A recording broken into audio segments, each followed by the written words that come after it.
আমন্ত্রণ world news টুডেতে। আপনাদের সাথে আছি আমি সাবিহা নিগার দৃষ্টি।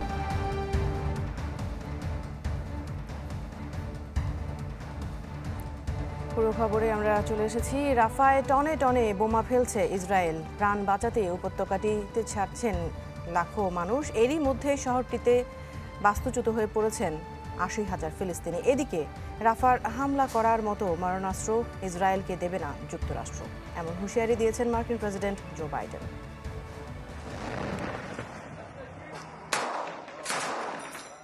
গাজার লাইফলাইন খ্যাত দক্ষিণের গুরুত্বপূর্ণ শহর রাফা। ট্যাঙ্ক দিয়ে গোটা এলাকা ঘিরে ফেলে ইসরায়েল। টনে টনে ফেলছে বোমা। গেল ৭ মাস ধরে ইসরায়েলি আগ্রাসন থেকে বাঁচতে ছোট্ট এই শহরে আশ্রয় নিয়েছিলেন ১৫ লাখ ফিলিস্তিনি। এখন আবার তাদের ছুটতে হচ্ছে।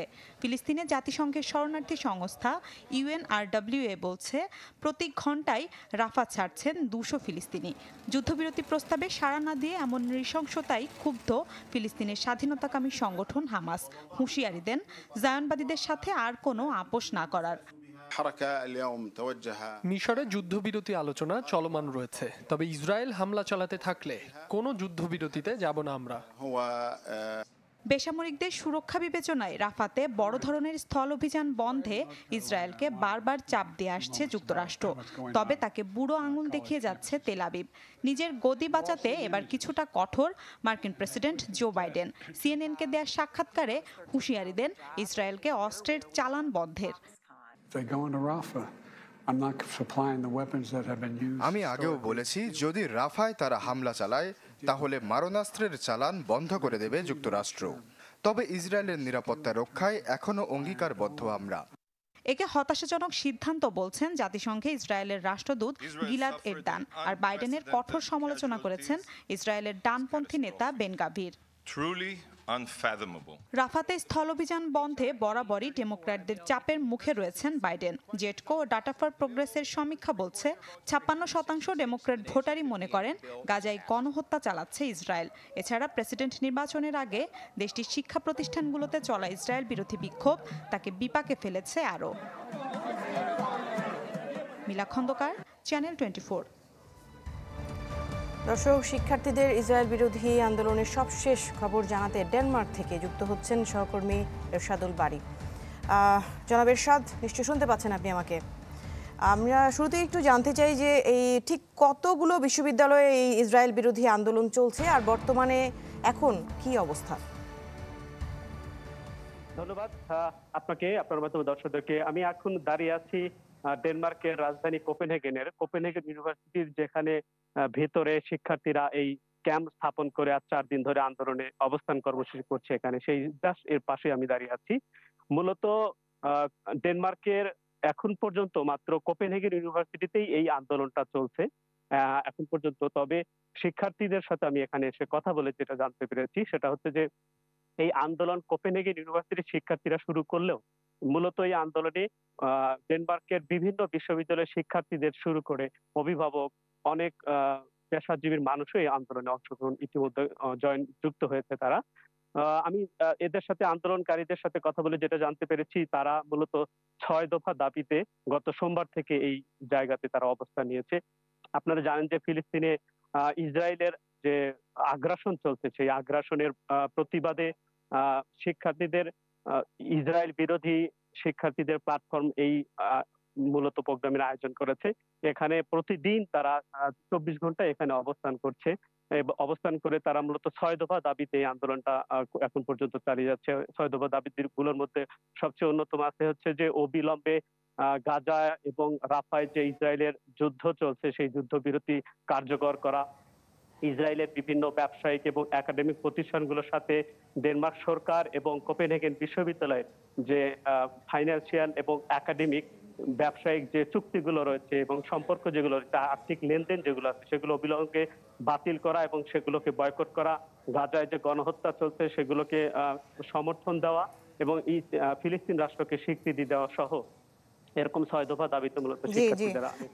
জনাব বারী, ছোট করে একটু জানতে চাই যে বলতে গেলে অনেকগুলো দেশে, ইউরোপের বহু দেশে আমরা দেখছি যে এই আন্দোলন চলছে, সেক্ষেত্রে পুলিশ বা বিশ্ববিদ্যালয়ের প্রশাসন থেকে কি ব্যবস্থা নেওয়া হয়েছে? আমি এখন পর্যন্ত শিক্ষার্থীদের সাথে কথা বলে যতটুকু জানতে পেরেছি সেখানে যে এখন পর্যন্ত মূলত এই শিক্ষার্থীরা শান্তিপূর্ণ আন্দোলন এখানে করে যাচ্ছে, তাদের এটা একটা অন্যতম উদ্দেশ্য। তারা এখন পর্যন্ত কোনো ভায়োলেশনে সহিংসতায় যায়নি, যার কারণে পুলিশের পক্ষ থেকে কোনো বাধা এখানে দেওয়া হয়নি এবং বিশ্ববিদ্যালয় প্রশাসনের পক্ষ থেকেও এখন পর্যন্ত কোনো প্রতিবন্ধকতা তৈরি করা হয়নি। তবে তারা জানিয়েছে যে আমাদের তাদের দাবিগুলো আদায় না হওয়া পর্যন্ত তারা এই আন্দোলন চালিয়ে যাবেন। ইন ফিউচারে তারা হয়তোবা আরো কঠোর কর্মসূচি নিয়ে তারা সামনে তাদের দাবি আদায়ের লক্ষ্যে তারা এগিয়ে যাবে।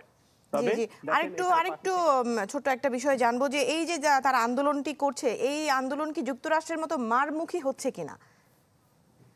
না, শিক্ষার্থীদের এখানে তাদের 10টা পয়েন্ট আছে যারা এখানে আন্দোলনে সংগঠিত হয়েছে। তাদের অন্যতম একটা পয়েন্ট হচ্ছে যে এখানে এই আন্দোলনে তারা কোনো রকম উস্কানি বা সহিংসতায় তারা জড়াবে না। তারা শান্তিপূর্ণভাবে বিশ্ববিদ্যালয় প্রশাসন এবং ডেনমার্ক সরকারকে তাদের এই দাবিগুলো তারা তুলে ধরবে এবং দাবি আদায় করবে। যতদিন পর্যন্ত তারা এই দাবি আদায় না হয় ততদিন পর্যন্ত তারা এখানে অবস্থান নিয়ে 24 ঘন্টায় অবস্থান নিয়ে এখানে আছে। এই ছিল এখানকার সর্বশেষ। জি জি জি, এরশাদুল বারী, আপনাকে অনেক ধন্যবাদ আমাদের সাথে যুক্ত হওয়ার জন্য। আমরা প্রয়োজনে ফিরে আসবো আবার আপনার কাছে। সৌদি আরবের জেদ্দায় পৌঁছেছে চলতি বছরের প্রথম হজ ফ্লাইট। সকাল 11:30টায় 419 যাত্রী নিয়ে জেদ্দার বাদশাহ আব্দুল আজিজ বিমানবন্দরে পৌঁছায় ফ্লাইটটি। এ সময় হজ যাত্রীদের স্বাগত জানান সৌদি আরবে নিযুক্ত বাংলাদেশের রাষ্ট্রদূত ডক্টর মোহাম্মদ জাভেদ পাটোয়ারি। স্বাগত জানান সৌদি ধর্ম মন্ত্রণালয়ের ডেপুটি মিনিস্টার আয়াত আল খোয়ামি।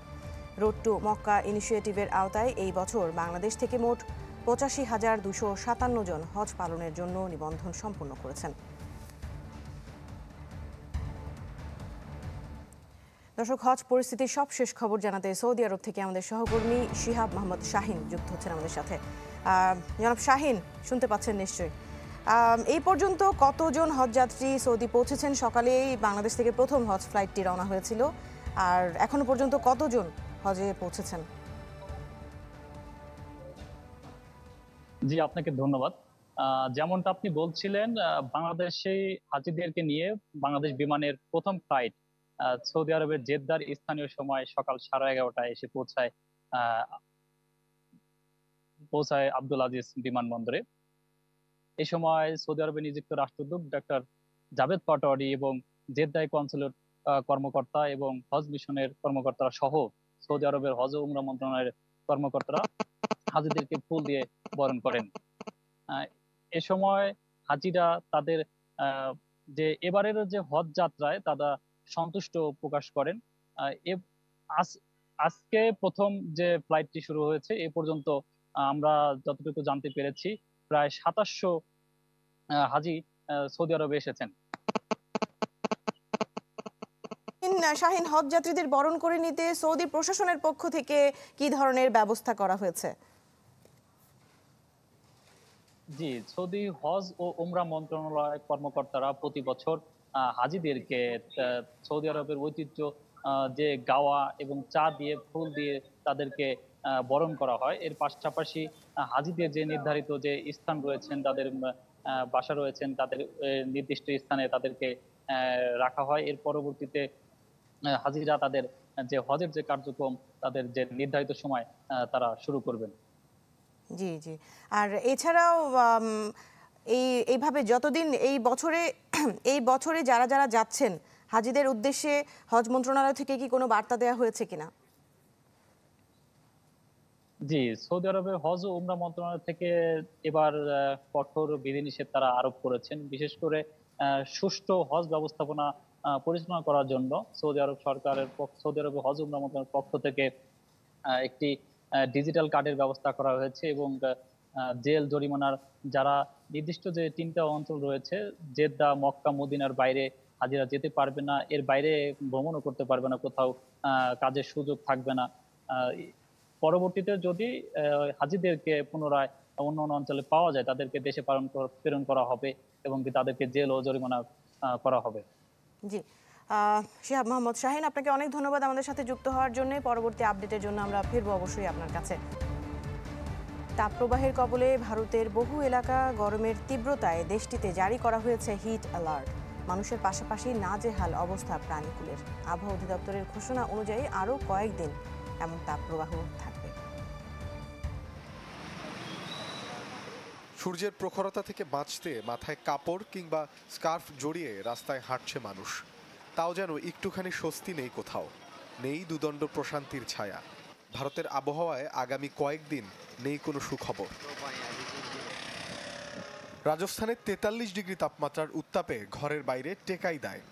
আবহাওয়ার এমন বেহাল দশা দেশটির অন্যান্য বেশ কয়েকটি রাজ্যে। এমন পরিস্থিতিতে বিপাকে শ্রমজীবী মানুষ। স্কুল, কলেজ এবং অফিস আদালতেও নেই স্বস্তি।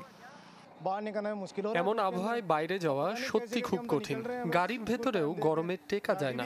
এয়ার কন্ডিশন সাময়িক স্বস্তি দিলেও এমন গরম থেকে বাঁচতে কি করতে পারি আমরা? ভারত জুড়ে এমন তীব্র গরমে মানুষের পাশাপাশি বিপর্যস্ত পশু পাখিও। গরুগুলোর অবস্থা খুবই করুণ। তীব্র গরমে এগুলো ঘাস খেতে বাইরে যেতে পারছে না। গরমের এই প্রখর তাপ এদের জন্য অসহনীয় হয়ে উঠেছে। এবার গ্রীষ্ম মৌসুমে লম্বা সময় ধরে এমন তীব্র গরমের পেছনে জলবায়ু পরিবর্তনকে দায়ী করছেন আবহাওয়াবিদরা। আগামী 3 দিন রাজস্থান জুড়ে গরম বাতাস বইবে। জয়পুর আবহাওয়া বিভাগ অতিরিক্ত গরমের কারণে কিছু এলাকায় হলুদ সতর্কতা জারি করেছে। পরিস্থিতি সামাল দিতে কারণ ছাড়া ঘরের বাইরে যাওয়ার বিষয়ে সতর্ক থাকার পরামর্শ স্বাস্থ্য বিশেষজ্ঞদের। মোর্শেদ শোভন, চ্যানেল 24। জেলখানায় সাজাপ্রাপ্তদের সেনাবাহিনীতে ভর্তির সুযোগ দিতে বিল পাশ হয়েছে ইউক্রেনের পার্লামেন্টে। এক বিবৃতিতে জেলেনস্কির দলের এমপি ওলেনা সুলিয়াক জানান, স্বেচ্ছায় যারা নিজের মাতৃভূমির জন্য লড়তে চান তাদের সুযোগ দিতে চায় কিয়েভ। তবে যারা যৌন সহিংসতা ও 2-এর বেশি হত্যাকাণ্ডের সাথে জড়িত তারা পাবে না এই সুযোগ।